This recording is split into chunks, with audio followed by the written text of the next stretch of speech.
Ta duan në dheun, mbretër jenë vetëm në Dardani, kërkun si ta lojnë Dardanin jenë vetëm rrogtar, por ne jemi konë, do të jemi dhe do të jemi gjithherë. Nëse ti nuk e njeh historinë tonë, atër je i humbun. Po du me të pyet për çka jeni vesh sot me këto veshje kombëtare dhe për çka po e mbani flamurin kuqezin në dorë? Për nder të ditëlindjes të heroit më të madh kombëtar shqiptar.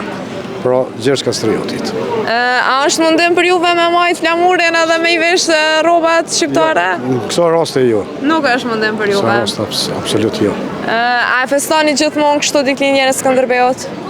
Jo, me të drejtën jo, tani vitet e fundit po, sepse këtu kanë e neglizhuar kjo situatë ditëlindja e Gjergjit. Prandaj ka një ringjallje të arbrorëve dhe besoj se arbrorët do të bëhen ata që ishin në Europë dhe në botë. E çka po beson për arbrorët që kemi do të jenë zotë të vendit vet edhe do të jenë në tryezën europiane të ulën si që kanë gjithherë. Po, apo mendon që rinia e sodit do të kishte qenë më mirë për me u interesu më shumë për historinë e vendit? Patjetër. Apo mendon që po di mjaftuar? Nëse historinë tonë, atër je i humbun. Në radhë parë duhet një prej nga ke ti për jardin, prej nga ki babën e nanën, kështu me radhë, mos andej. Pa i poshnu të tjerët, por ne jemi konë, do të jemi dhe do të jemi gjithherë. Po sa i përket vendit tonë, apo kontribuojnë mjaftueshëm për historinë e vendit? Fatkeqësisht intelektual, jo.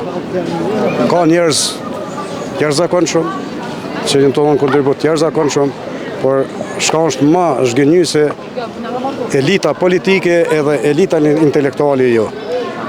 Në rregull, atëra kishim pas mundësi një mesazh nga ju për rininë e vendit, me qenë sa dhe jeni vesh me veshje kombëtare. Ta duan në dheun, mbretër jenë vetëm në Dardani, kërkun si ta lojnë Dardanin jenë vetëm rrogtar. Ta duan në dheun mbi gjitha, dheun mbi gjitha. Me qëndru në vendin tonë. Ta duan, edhe ku do shkojnë ta duan vendin e vet, sepse vetëm këtu jenë mbretër, edhe vetëm këtu jenë zotë shtëpie, për ndryshe je i humbur.